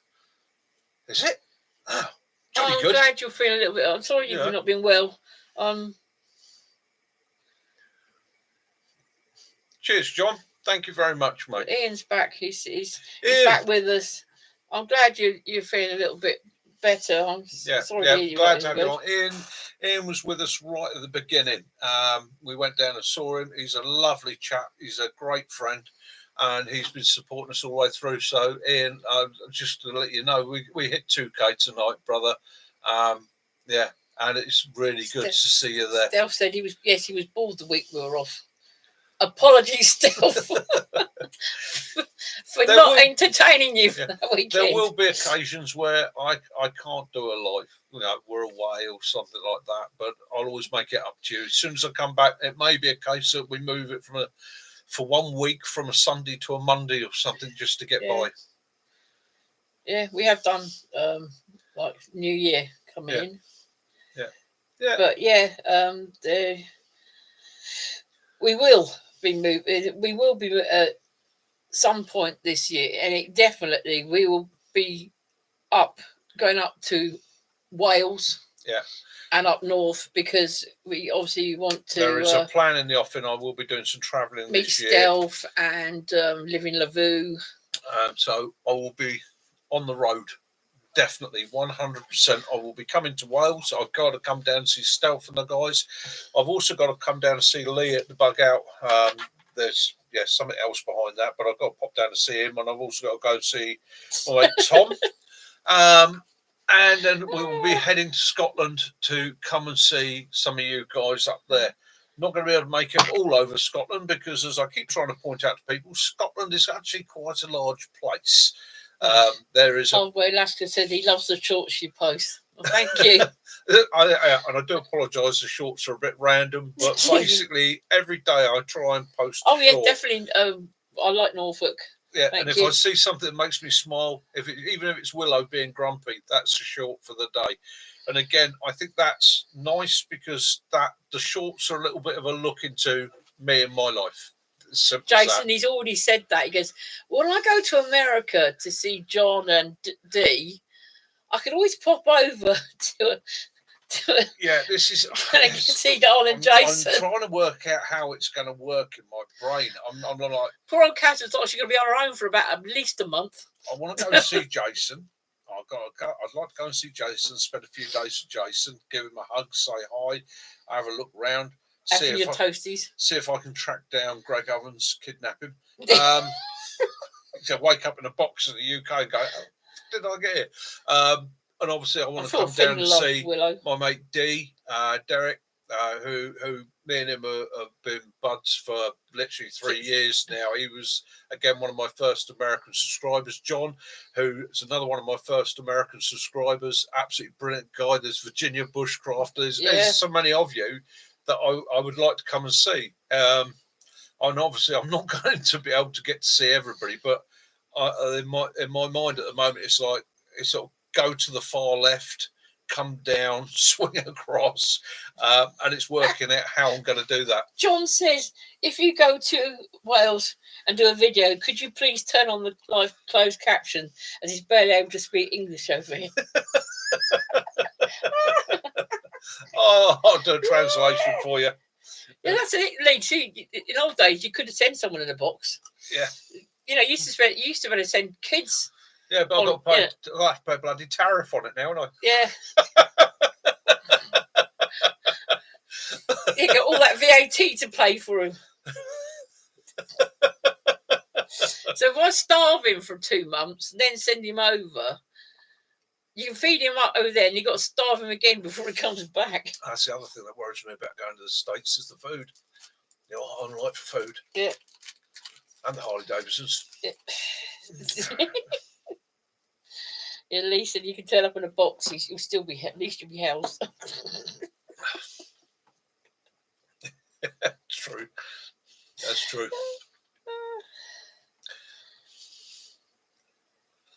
Yeah, 10%. Yeah, sorry, John, yeah, it's got to be less than the VAT. Yeah, definitely. I don't VAT. But they're getting fussy now with the aeroplanes. I saw the other day that they're now being finicky about the bags you take on board the plane.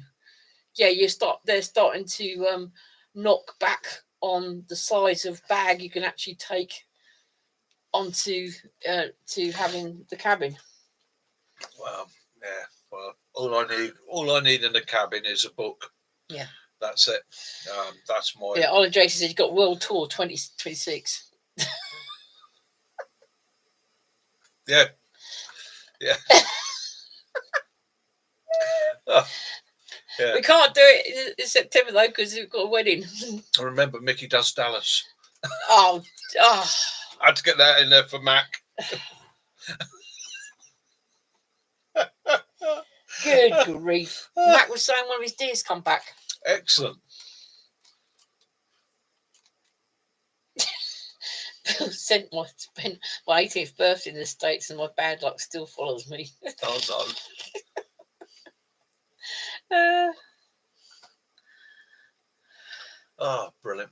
Brilliant. Well, 1 hour and 52 minutes, guys. Those 2 hours are gone. Benny says if you miss another Sunday again, we got to do a 4-hour live the next week. Okay, I'm up for it. Cheers, Benny. Right, guys. So there we go. We're coming up for the 2-hour mark. So I'm going to do my usual now. I'm going to give you guys a chance to all have a chat amongst yourselves and say your good nights as you wish to. Yeah. Thank you so much for all this. Well, I'm blown away. Thank you so much for all the support over the last 2 years. For all you guys that have joined us every Sunday. You put up with me when I've been good. You put up with me when I've been bad. You've lifted my spirits when I felt down. Like Mac. You've held my hand and given me the strength to deal with one of the worst diagnoses anybody can ever have in their life. If it hadn't been for you guys being here on a Sunday, holding my hand and giving me the strength, all the messages of love and support, I don't think I'd have handled it anywhere near as well as we did. And that's just not just me, that's me and Kaz. The support has been absolutely fantastic. I consider you all brothers and sisters. It's as simple as that. You are my family, and I appreciate every single one of you. Every single one of you. That is from the bottom of my heart. So, guys, honestly, and I mean it every time I say it, have an absolutely fantastic week wherever you are in the world. You deserve it. Enjoy yourselves. Get outdoors. And I'll email you and let you know. Have some sort of adventure. And Do we something will. that makes you smile. And we'll find out where the Tulip Mac got his name next week. Yeah. Not less. I'm not going to do my Cheers, outro Benny. just yet. I'll give you guys a chance. Yeah, it's been fantastic. You can say goodbye, Will. Will you can say goodbye. You get on Dad. Say goodbye. Yeah, it is a big bushcraft family. You're right, Halfway Alaska, and again, if there's anything I can ever do to support, help, hold my hand out to anybody out there. Say goodbye, you. Yeah, just let me know. You know, whether it's sharing a video, whether it's supporting your channel, whether it's just letting you know I'm here if you need me. That's it. Night, John. Night, Andy. No, night, hello. Lee. Okay, Max. Mac, I'll see you tomorrow, mate, about lunchtime. Yeah, wine time again. Yeah. Yeah. Oh, Willow. Yeah, handsome little man, isn't he? Hey, handsome little cuddly bear. He gets more emails than we do. No, right. Like 3 dogs. So I'll wind it up there. Guys, from me, Mickey, Mac, Jason, Kaz, and the lovely Willow. Love those you do. Forgive those you don't. May peace and light be upon you all. May you all have a fantastic week. My love to you all. Thank you very much. Night all. Have a good week. Stay safe. Have fun. Be good, guys. 2K. Woo!